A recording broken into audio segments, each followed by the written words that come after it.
Hey everybody, how are you? Mickey here from Rackless Bags, Revolution Bike Shop in Solana Beach, California, and Earth Less Traveled.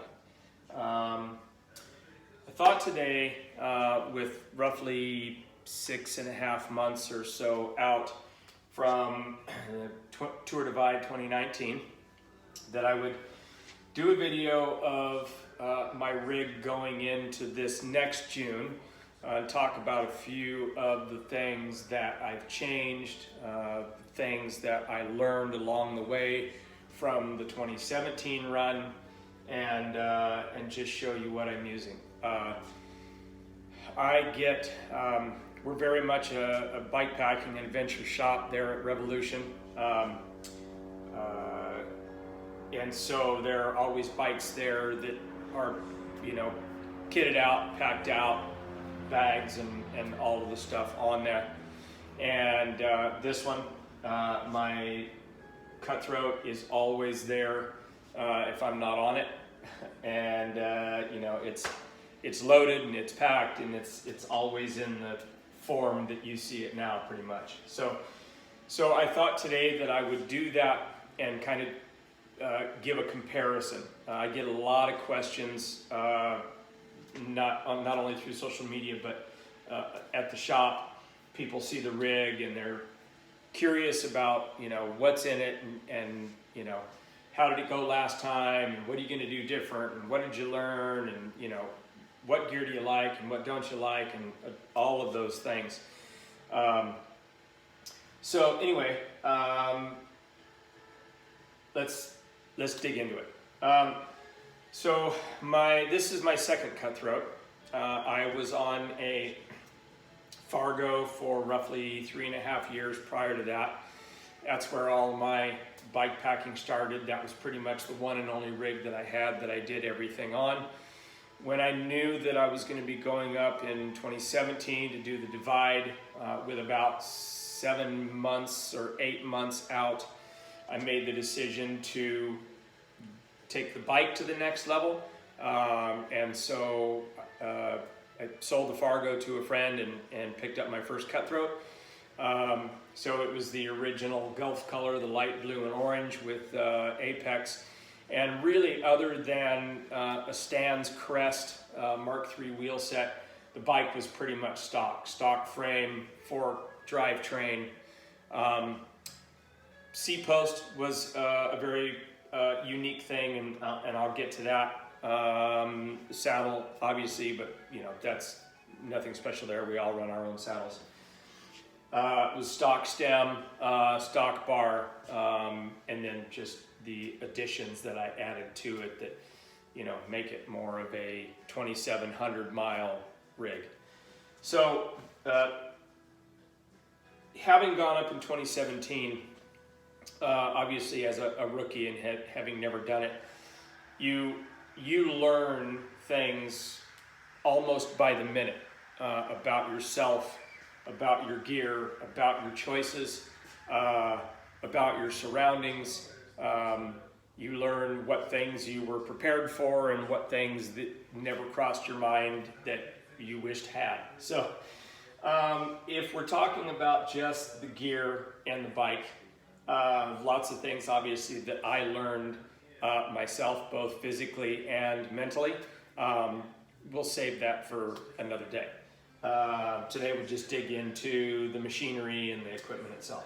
So this year's bike, there are quite a few changes. Obviously it's the last year's rival in the blue and high-vis yellow. Frame and fork are the same. They're carbon and layup and all that is the same. Drivetrain's pretty different. In 2017, I ran the stock Apex 1x11, and that worked pretty good. What I didn't anticipate was how I was going to feel 2 or 3 days in or 4 days in after 14 to 15 or even 18-hour days.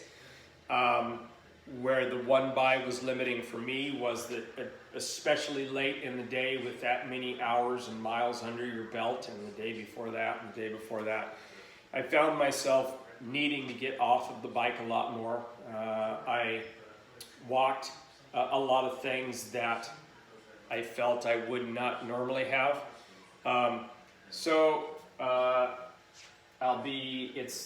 Today is December, whatever it is, 2018. I'll be 55 this year. And so I hope that if I've learned anything, maybe it's to be a little bit smarter about my choices, and try and do those things that are going to facilitate an overall better trip and better experience. And one of those was gearing. On my Thai Fargo, I run at 1x12 with a GX Eagle group. On my Black Burro, I run at 1x12. I plan on building a single speed Fargo, or Cutthroat, sorry, just for kicking around our local trails and fire roads here. But for this rig, up there, especially through the northern part with all of the vertical, I definitely needed more gearing. So we set this up 2x. It's a 36-24 ring up front. With that, I'm able to run the Rival rear derailleur, the long cage, and I'm able to get an 1142 cassette, but I do have to use the Wolf Tooth extender to get that clearance out of that top jockey pulley on the derailleur. I still, in honesty, prefer the simplicity of the 1x. I'm hoping that if it's, rainy and muddy in a lot of places like it usually is, that doesn't come back to bite me in terms of a 2x ring, chain ring set, and a front derailleur. So we'll see. But the other changes, I ran, like I said, the last time I ran, the Stans Crest 3s. They're a fantastic wheel. And in all honesty, have absolutely no reason to go away from those. They were bulletproof. They took an absolute beating for a year leading up to the Divide, and then the tour itself. But I was presented with an opportunity to run a set of the new Reynolds TRs. And so I opted to give them a try. I've been running Reynolds wheels pretty consistently on my road bikes since 2005, 2006 probably.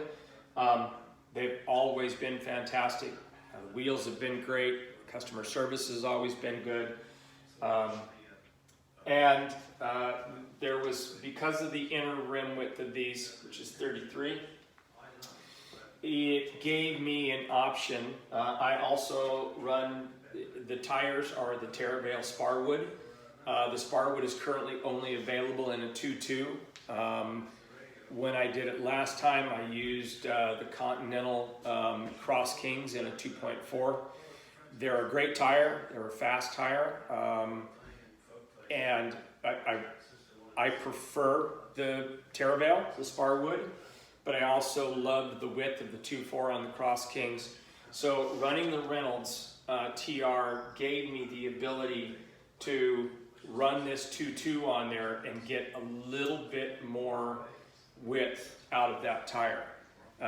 So when I run this tire on my stands, it comes in right at 2.2. It's like 2.22. On these rims, the inner rim width actually allows the tire to splay a little bit, and it measures right at 23.1. So kind of splitting hairs, and that's still not in that 2.4 range, but I have a lot of experience on the Sparwoods now. I have pushed this tire extremely hard through every type of terrain that we have here in Southern California, from extreme rock to sand and mud and everything, and it does very well in pretty much every terrain. If you're familiar with the Sparwood, it's an extremely tight tread pattern in the center, and it's pretty low. So maybe the one area that it doesn't shine as well as a lot of other tires might is out in the desert when we're out in the washes and it's just nothing but sand and there's nowhere else to go. Gets a little deep, and this doesn't quite have enough bite to help really move you through it. So 2x drivetrain, the Reynolds wheels, running the Terravales this time. The cockpit is pretty much the same. I still run a wood chipper. All of the Cutthroats come stock with the cow chipper bar out of the box. But I've been on this handlebar on a drop bar adventure bike since my first Fargo in 2010. So I'm just so used to this bar that it made sense to stick with what I know. So I swapped that out. I'm running a Thompson stem this time. Never had any issues with any of the stock alloy stems, but you know, with so much weight on the front of the bike and in all of that terrain, there's just no reason to take a chance, and you're never going to break a Thompson stem. Another piece of gear that is a carryover from the previous Cutthroat, and not only that, from the 2 Fargos prior to that, is the Specialized CG, the Cob Gobbler. This is still, to this day, the single best, one of the single best pieces of componentry that you can add to any fully rigid bike packing rig.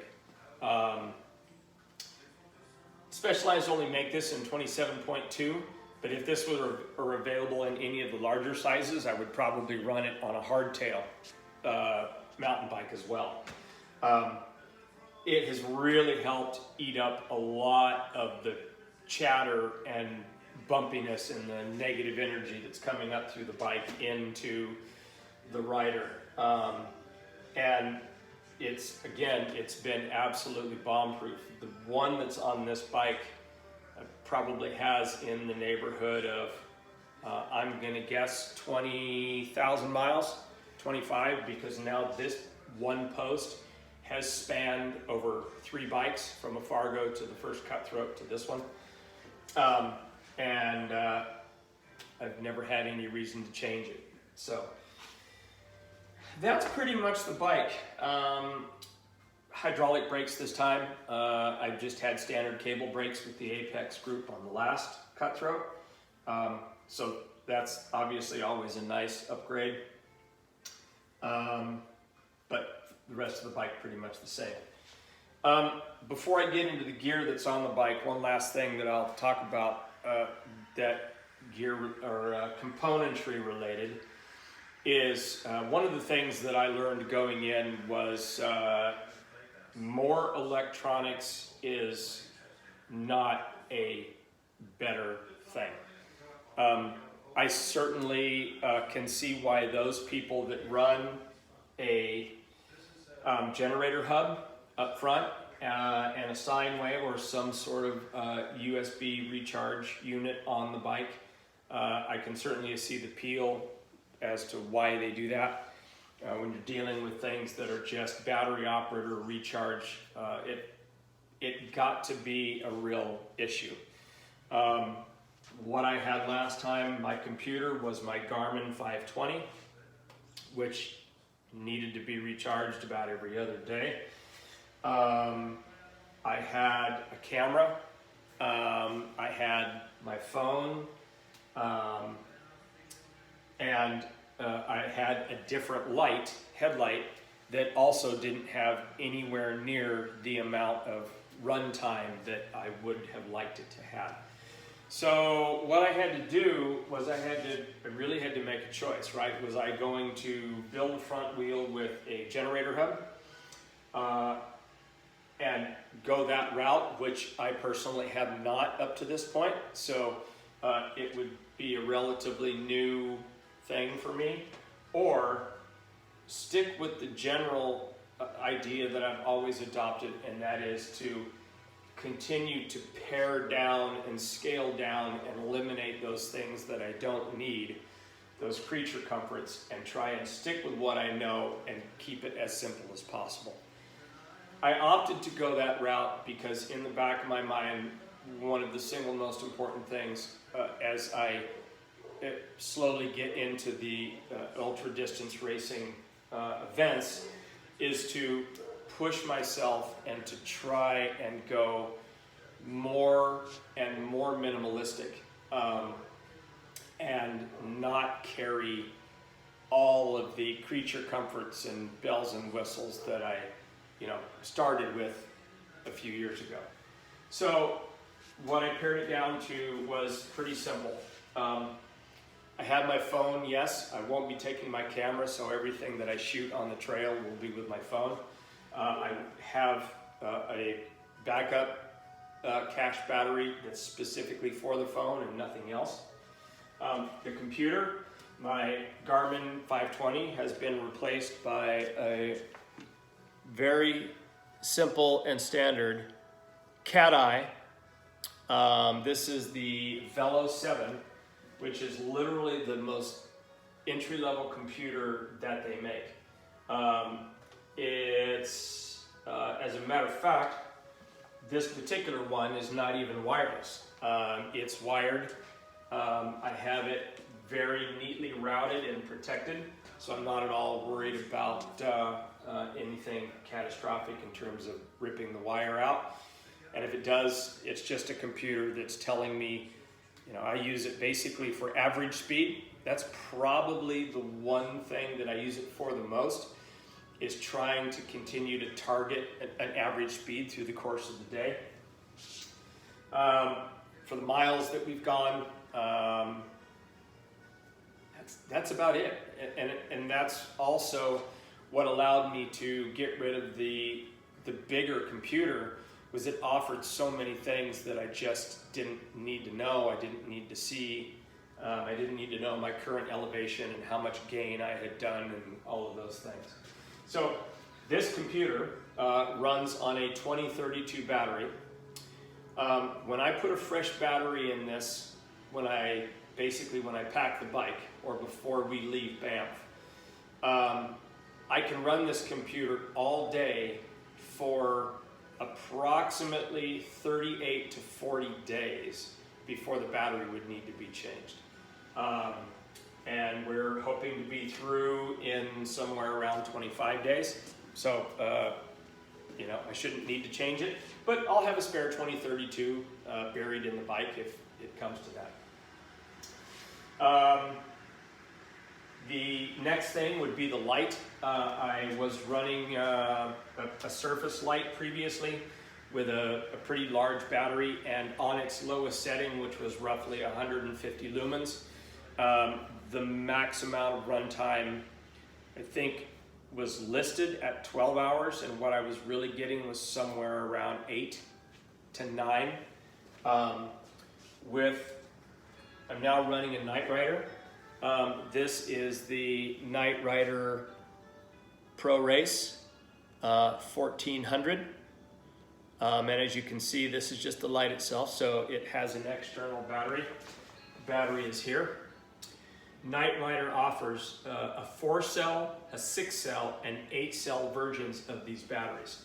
I have the 6-cell on here now, and on walk mode, which is essentially 200 lumens or a little bit more. And by the way, for any of you that are familiar with, when you buy a low-end light that at its max is 200 to even 400 lumens, or you buy a 1400 light and run it on 200 lumens, there is a massive difference in what you actually get out of the light. So when I say, I'm only running it on walk mode at 200 lumens, it's still a pretty good amount of light, especially for what and when I'm using it for. So that light with the 6-cell battery on walk mode, I'm getting somewhere around 30 hours, between 30 and 33 hours worth of runtime. So a vast improvement in the amount of available light that I have between charges. So that was an upgrade as well. And then the one thing that remains from last time is I also use the Garmin eTrex. This is the 30T, which is the touch screen. It was fantastic last time. Maybe its one weakness is that if it's raining pretty hard, the touch screen, once it starts to rain, you need to set the touch screen on its most sensitive mode, or you will struggle to get it to do any of the things that you need it to do. Primarily, so the reason that this is really important for my GPX, my mapping, is again, in trying to eliminate things that needed to be recharged.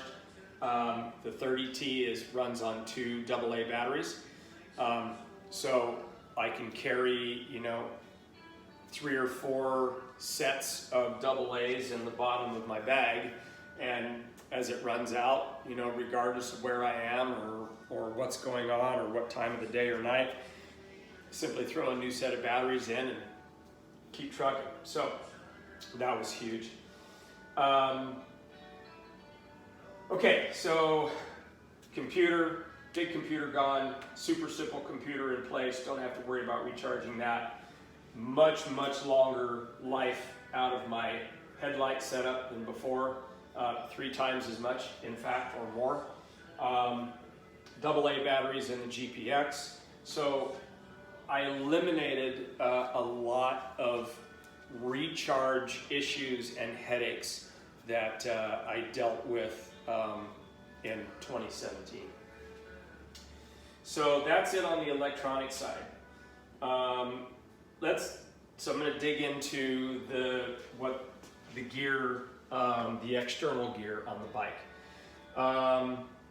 So I'll start with my roll up front.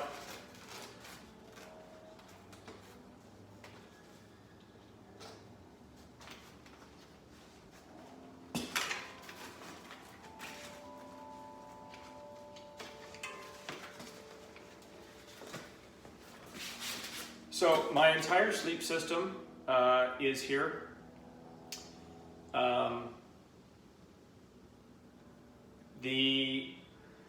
The one thing that isn't in here right now that normally would be is my inflatable pillow, which I seem to have lost just recently. Matter of fact, we did a bike packing trip about a month ago, starting in the southeastern area of San Diego and worked our way up into the Cleveland National Forest, and stayed up near Lake Cuyamaca, and I think I might have left the pillow on the ground there when I was packing up that next morning. So, but the rest of it, so I run a rackless mummy wrap up front. If you're interested in knowing how this works, this is a wrap that's designed to hold your stuff sack or dry bag. It's very specifically designed for drop bar bikes, because on drop bars you have to take your handlebar roll off and on. It's virtually non-accessible because of the drops themselves. So this facilitates an extremely easy on and off. You can see a video of this on YouTube if you type in rackless mummy wrap. You can also go to Facebook to Rackless Bags and see it there. So let me get this open here. I have several bags that I run up front. Of the ones that I've used, this Sea to Summit,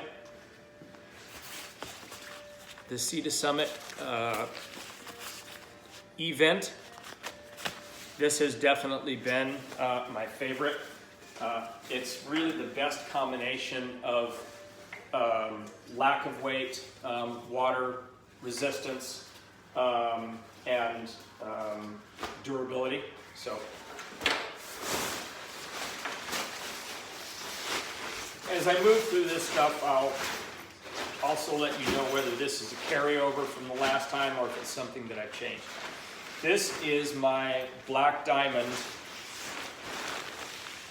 bipod bivy. I've had this bivy for several years now, and this has been so incredibly good that there has been absolutely no reason for me to even think about buying or trying other bivvies. It still, to this day, has no holes, no rips. It's completely waterproof. The bottom of it is incredibly durable. I've never had to carry any kind of footprint or ground mat for it. And I would have no qualms about literally laying this in the mud and zipping myself up inside. They're absolutely fabulous. So. Sleeping pad. This is going to be different this time.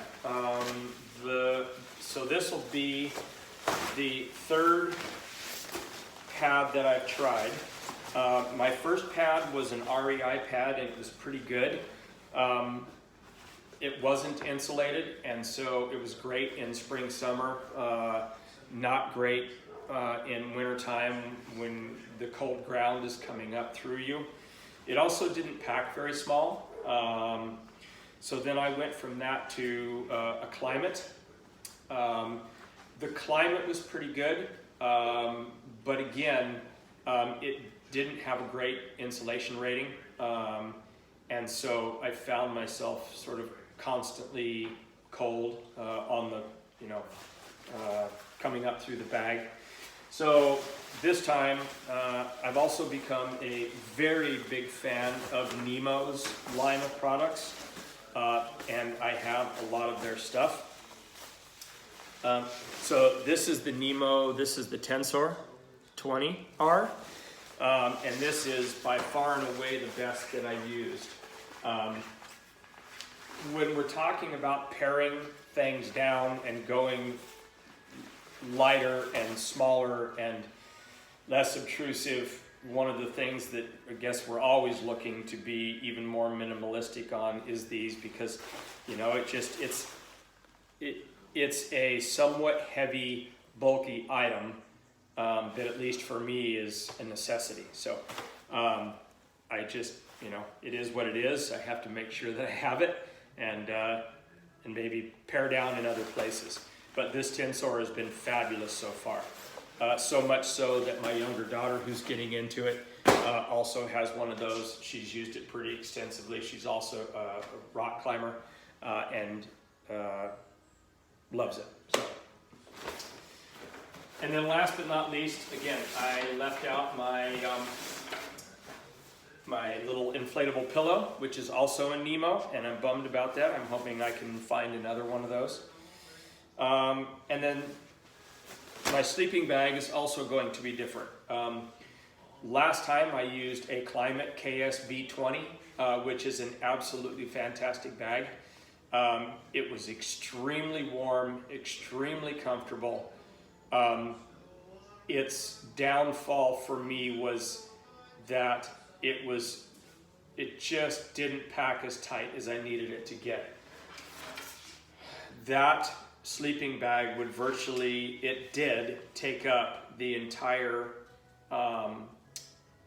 dry bag up front, and so I was forced to put the rest of my sleep system in my seat bag, and that meant way less room for the stuff that's in here. And ultimately, I ended up with a relatively full backpack, not a big one, but relatively full with lighter weight stuff like rain gear and that kind of thing.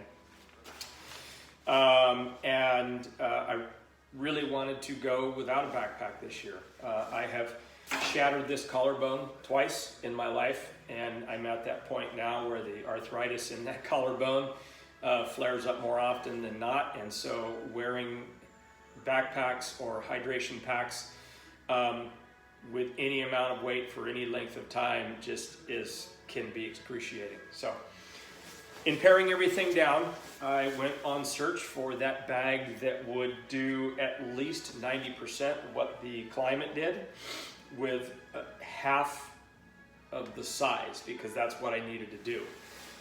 It needed to fit in half of this bag so that the other half could be the pad, the pillow, and the bivy. So I was able to accomplish that. This is the relatively new Nemo Disco. This is the 30. It definitely packs down to half of the size that the Klymit did. Maybe it's not quite as warm, but definitely is warm enough. And I am now also carrying one of the little silk liners that folds up into about the size of a baseball or smaller, and that really helps too. So fantastic bag. Like I said, I'm a huge fan of Nemo's line of equipment, and I see myself owning more of their stuff as time goes on. Okay, so that's the sleep system. Let's go to, actually we'll move front to back. So I run 2 of the Revel 8 feed bags. One of them is just some basic accessories, and these were accessories that will turn out to be key. One of them is my chamois cream, a bottle of Stan's, a bug net, and the charger for my headlight. That only takes up about half of this, so I have plenty of room in this non-drive side feed bag for various other things. On the right side, drive side feed bag, if it's just around here, I'm really just keeping my glasses in it. I'm at that point now where I have to have readers pretty much all the time. And so I rotate through a pair of glasses, my sunglasses that have a 2.5 bifocal in them, and that same pair of glasses with an amber lens for nighttime that has the same prescription in it. So that's what goes in this side typically, but on the Divide, I actually end up moving the glasses to a different spot since I know I'm not going to need them for a long period of time.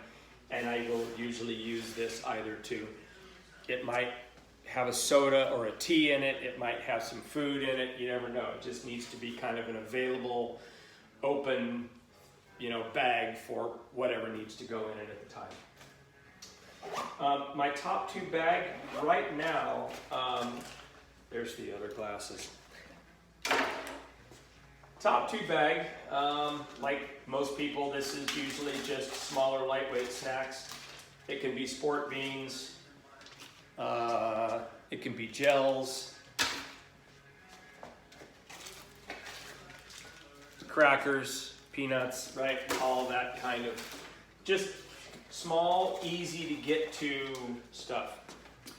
I like this bag. I put it back on here because I was hoping that it would give me enough real estate and sort of not be quite as big as the bag I was running before. However, I don't like the dual zipper all the way around as much. I know that I'm going to be disappointed that it's not waterproof like the other bag was. And I got so used to the interior volume of the old bag that this is going to end up coming off. And I'm going to go back to the Salsa EXP bag. They both have their pros and cons. The pros to the Revelate stuff is that the operating the zipper on this one is so nice and so easy. It doesn't matter what side you grab, it doesn't matter what position that it's in, it moves and it's very easy to open. And it is a very solid, well-made bag. Obviously everything that Revelate makes is top-notch and, you know, time-tested, proven. I just wish that this had a little bit more volume. The pros to this, single zipper down the center, more volume, and completely waterproof, taped and sealed. The waterproof part is probably the biggest thing. So much so that it certainly doesn't open as easy as the Revelate bag does. When this bag, especially when this bag is a little broken in, the top feels a little flimsy, and so a lot of times you got to finesse the zipper. But anybody who's, you know, done the Divide or any bikepacking trip where you've been in the rain for any length of time, those things that aren't waterproof are just, you know, it's a nightmare. The things that you end up with wet, or you go into it going, well, it's not waterproof, so I got to put everything in a Ziploc bag first, or double Ziploc bag, and then inside. And I mean, that opens up Pandora's box of headaches. So going away from the Revelate and going back to the EXP bag. That's pretty much the cockpit. Before I go to the frame bag, my jerry can this is all just personal items. But really important stuff. Things like Carmex, muscle recovery rub, my inhaler,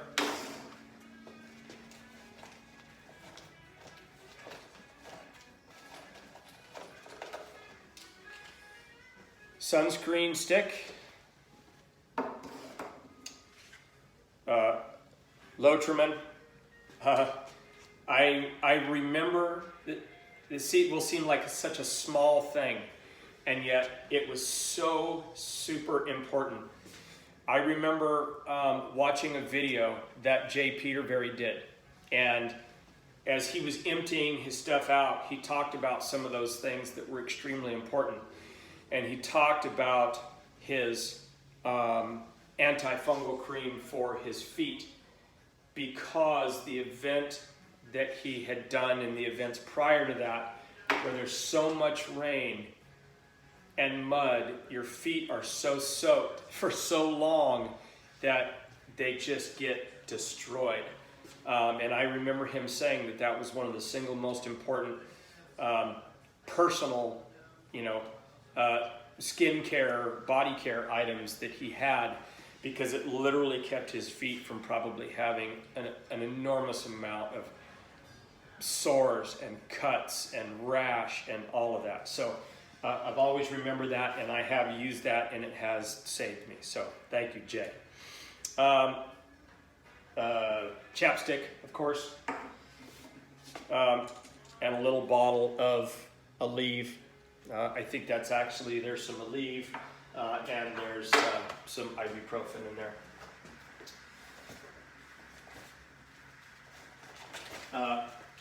I also keep a couple of just wet wipes. I try and use the ones that are more alcohol-based and not the soap-based ones. Soap-based ones, just a lot of times, though they help clean, they seem to leave that sort of sticky, soapy behind. The alcohol ones obviously don't do that. And then last but not least, my little Gerber. Great little knife, by the way. These things are fabulous. You can see how small it is. I mean, it's just tiny. Super sharp, holds a great edge on it for a long period of time. Super, super light, and just doesn't take up any space. So that's my jerry can. And still, with all of that in there, I still have, maybe 15%, even 20% of the total volume of this bag still have available to shove other little things in there. So as a matter of fact, with all of that in there, I can still get 2 or 3 gels and a small bag of soft chews also in there. So super, super critical piece of real estate on the bike. Let's go to the frame bag. Running a different frame bag this next time. On the Cutthroat, since the very first one, I've been running a salsa bag that was made for salsa by Revelate. Fantastic bag. I still have 2 of them, and they're still kind of my go-tos. What I like about them is how bulletproof they've been. They're both still in excellent working condition, and the amount of miles and conditions that they've been through they should just be destroyed by now, but they're not. I like those bags because they are a true upper and lower compartment if you want it to be. Say have that long Velcro shelf in the middle that you can add or undo to have a full open compartment. I'll miss that. I don't have that with this Rogue Panda bag. But I like the Rogue Panda from the standpoint of I was very curious to use a roll top rather than a zipper this next time around. And so far this has been much better in terms of its water repellency, water resistance. The volume of the bag is better simply because this bag is made specifically for the Cutthroat body, where the other one was a bit more of a universal shape, so it fit the Cutthroat well, but there was definitely some real estate loss.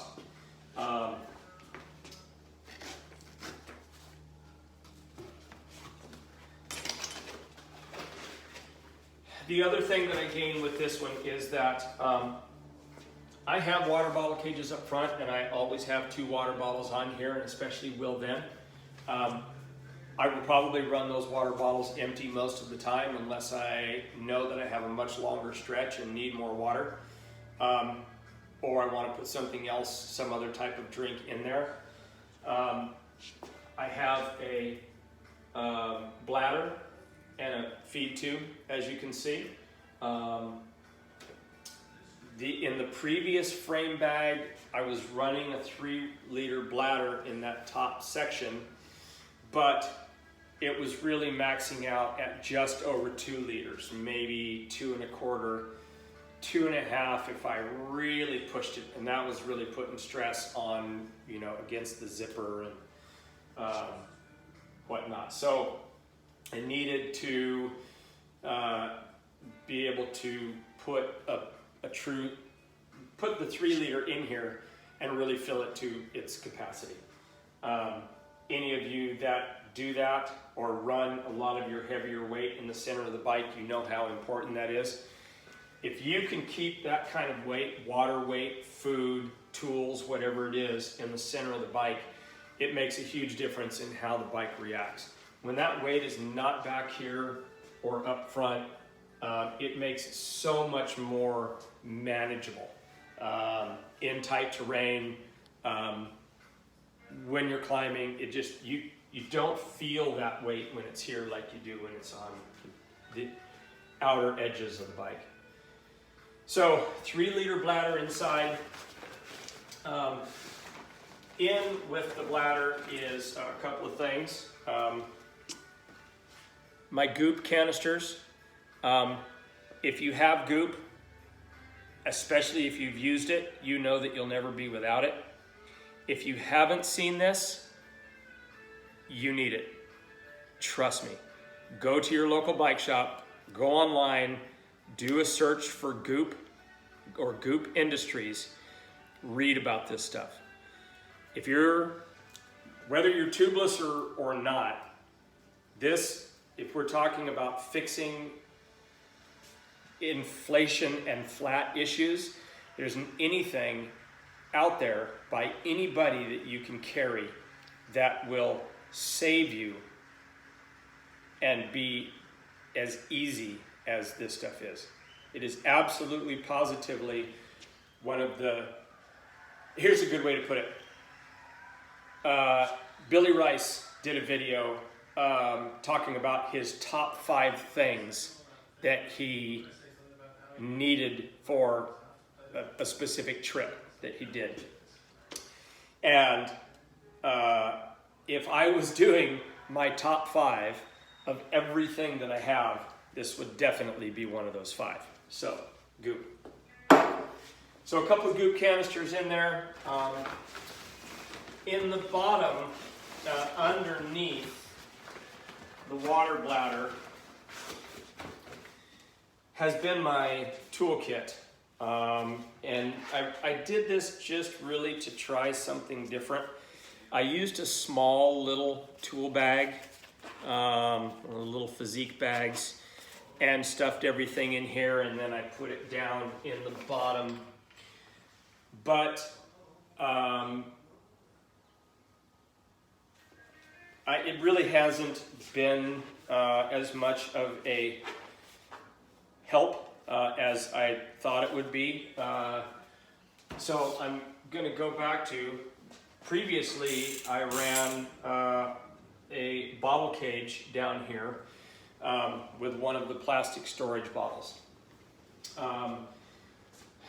On the Divide last time, I cracked one of those bottles and had to use a bunch of my electrical tape or duct tape that I had with me to wrap that bottle up and keep it together. So I'm going to go away from this. I'm going to go back to my tool storage down under the down tube. But this time I'm going to do it with Wolf Tooth. Has a incredible line of adventuring, bikepacking, touring-based products, and they have two very unique bags out right now, and this being one of them. And it's basically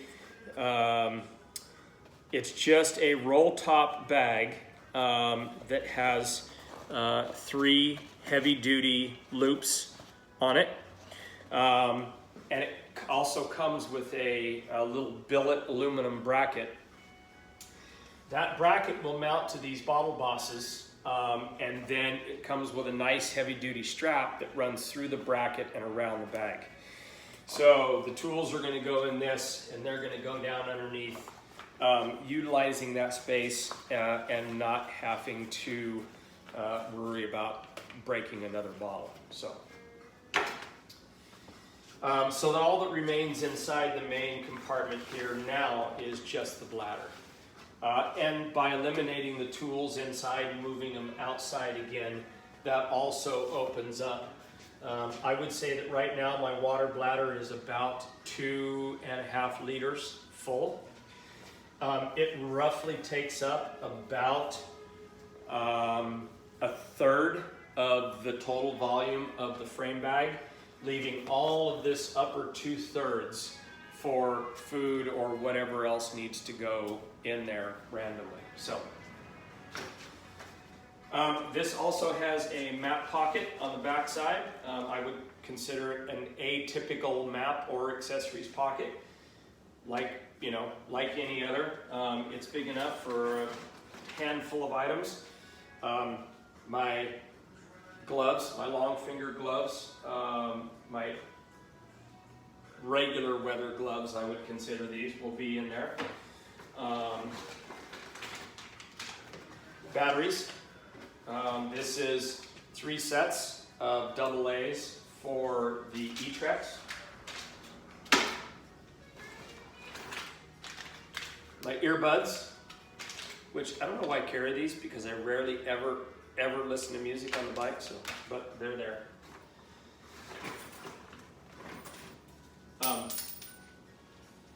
3 heavy-duty zip ties, and my spokes, spare spokes with the nipples already on.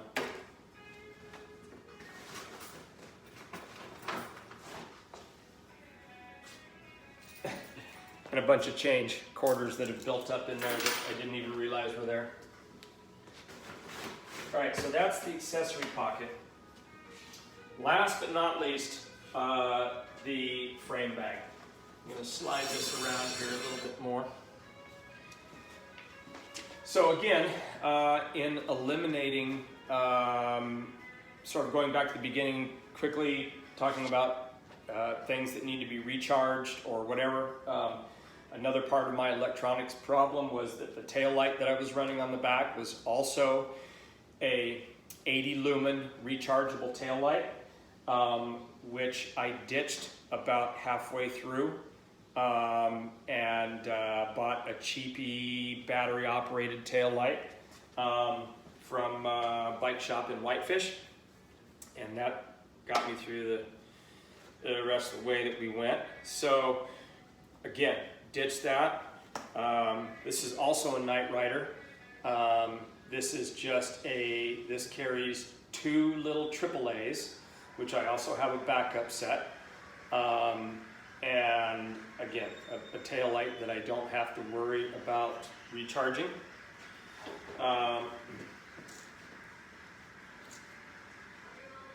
So I had mentioned that I'm not going to wear a Camelback this time. No hydration pack. However, I realized that there are going to be those times where I'm going to need more space than I have, whether it be, you know, making space for food and moving lighter items like clothing or whatever to somewhere else. So when that needs to happen, on the top of my bag, so this bag, by the way, this is the Revelate Terrapin. It is in my opinion, the best overall seat pack out there. This would not be a great bag for a shorter rider where you don't have much seat height between the rear wheel and the seat, but for the rest of us, the volume that you get in the forward portion of this pack is really unparalleled by anybody else. There's a lot of bags out there, and a lot of makers have opted to make the front portion of the bag very narrow and shallow, slim, and try and it puts all of that other weight out here. The bag simply more of the length needs to be utilized. I love this setup because I get so much volume here under the seat that it's fully packed right now, and the only thing that would go in here is if I needed to stuff some food items or whatever in behind it. And you can see that it's not that long at all. So I'll show you when I open it here. But anyway, so going back to being able to carry something on my back, I basically just got a waterproof, ultralight nylon day sill pack. And so if I need to move lightweight clothing items out of here to make room for larger food items, I can put the lightweight stuff in the sill pack, put it on my back, and deal with it until the food has condensed down enough that I can lose it again. And then I can simply roll it back up and strap it back to the top of my bag. I have these 2 Velcro loops right here, and it's, perfect carrying space for them. Let me make some room here. Okay, so in the bag itself,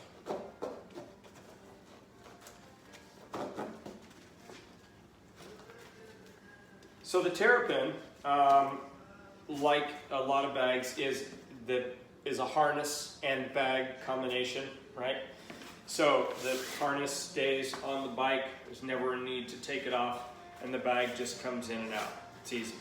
So it's great because this is a completely waterproof bag with a very nice, very large, easy to use air purge valve on it. So, I mean, it's just the combination of the volume, the shape, how well and secure it mounts, the waterproof bag, the valve, I mean, all of that, everything about this bag is thought about to the nth degree. And having used it as much as I have, I couldn't stand here and think of how I could ever make this better or more applicable. I mean, they absolutely thought of everything in this bag. So it's just one man's opinion. So in my seat bag,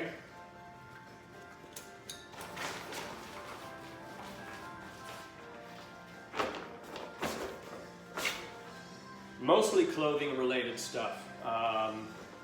It's light, it's easy to get to. The reason that I carry my sleep system up front is when I get, trail side, get up in the morning, pack it all into the bag, get it rolled up, get it on the front of the bike. Doesn't need to come off until the next time I'm gonna sleep. I don't ever have to access it in the middle of the day, so it's tucked away and it's done. Back here, it's easy to get into and get any of the stuff that I need in and out. So, puffy jacket. This is my basic Hawk down puffy. This is like a 650 fill, but it's ultra light, ultra compressible, and with a hood. It's what I carry most of the time. But on the Divide, I carried my Nano. The synthetic ones are simply better in the rain. A lot of you know that already. And I'll take my Nano puff again when we go up. Rain gear. I struggled with rain gear last time. This was one of the areas where I learned a lot about the value in very high quality and high rated rain gear. The stuff that I had was great for around here, the commute to work or, a day out even, in the rain here and back. But there when you're out in it and it's constant and, you've got to keep moving and you've also got to try and stay dry. What I had simply was not adequate. So based on recommendations from several people who I have done this a lot more than I have. One of the names and models that kept coming up was Outdoor Research, the Helium series. And so I have the Helium pant, which is 3 times as waterproof and half of the size and weight of the pants I was using before. I don't know how that's possible, but it is. The Helium, Outdoor Research Helium jacket. This is the Helium 2. Absolutely fantastic jacket. It packs up so small and yet extremely waterproof. And of the half a dozen or so jackets that I've used, it's definitely also the most breathable. I definitely don't build up anywhere near as much sweat, condensation inside in this that I did in the previous jackets. So,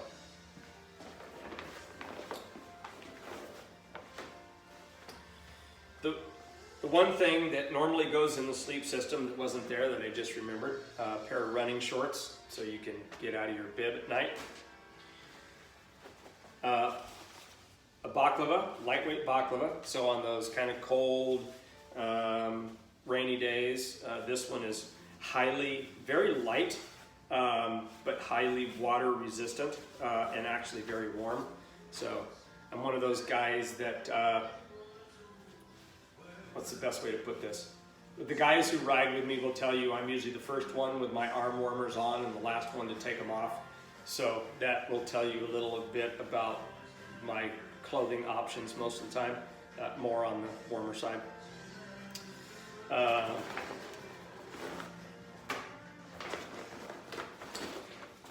These are a great mitt. These are made by Giro. I forget what the name of this one is, but it's basically it's a lobster style mitt. They're completely waterproof, very comfortable.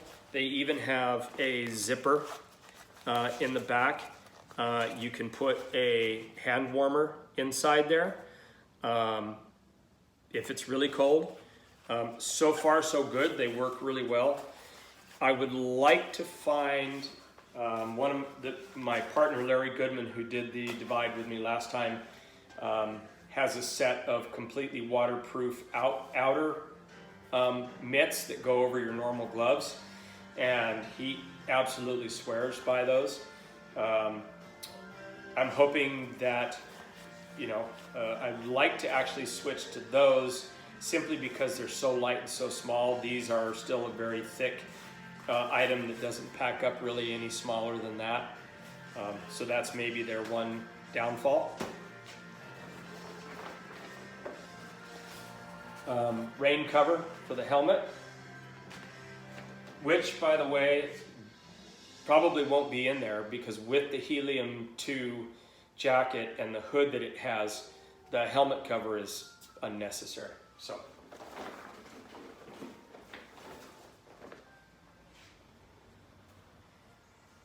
The clothing that I will have is not all in here, but basically what it will consist of is, other than what I have on, I will have an extra bib, one extra base layer, and probably 2, if not 3 pairs of socks.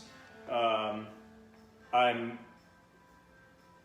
very much about keeping my feet dry and warm. For me, feet and hands are the things that can either keep me happy and moving or make me miserable. So I've got to carry what I can, and if I got to stop and change my socks halfway through the day just to put something dry on, I'm going to do it. So got to have more socks than not. So 2 pairs of wool socks. My rain booties. I really like this particular one. This is the newest one by Pearl Izumi. It's very thin and pliable, but it's an extremely heavy-duty material. It rained on us most of the way up the Coco Claims Trail from almost the very bottom, and then it rained on and off most of the rest of that day into Fernie. So I destroyed, between that day and the next, I destroyed the booties that I had, which were pretty water resistant, but they were pretty thin and not very durable. And so I had to buy another set when I was in Whitefish that were really, really good. They were neoprene, and they were also Pearl Izumi's. But they were so thick and so heavy that there were a lot of times where 1 minute my feet would be cold and then it would clear up and get warm, and my feet would start to get overly warm. They were such a pain to put on and off, take on and off, that I opted to leave them on more often than not. So these are as waterproof as those were. Much easier to get off and on, much, much lighter and easier to pack. We'll see how durable they are. So.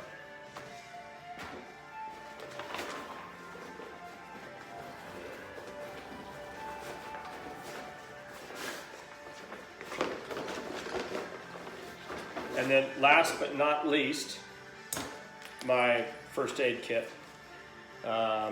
So, everything that your first aid kit would and should have, from bandages to gauze, some tape, ointments, cream, a couple packets of aspirin, Imodium, everything, and a pair of hook needles and some heavy-duty thread to sew up either a bag or a sidewall, if it ever comes to that.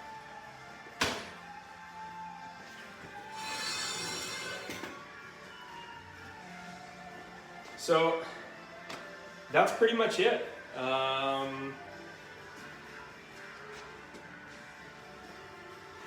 think I've covered everything that is different from the last time. Everything that I'm carrying.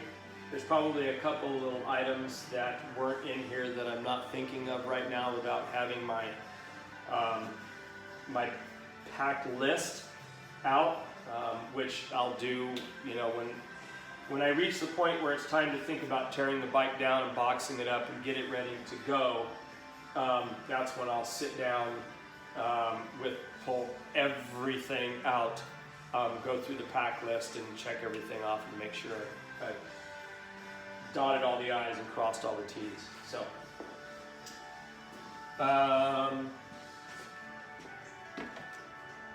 that's it. I want to throw a couple of shout outs. One, to my guys over at Giro,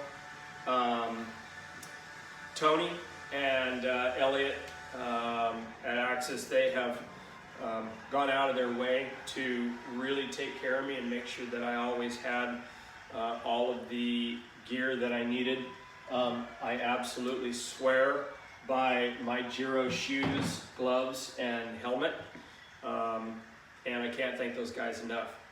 Thomas at Goop, dude, you're the best, and you have the best product, and it has saved my life and kept me from cursing the universe.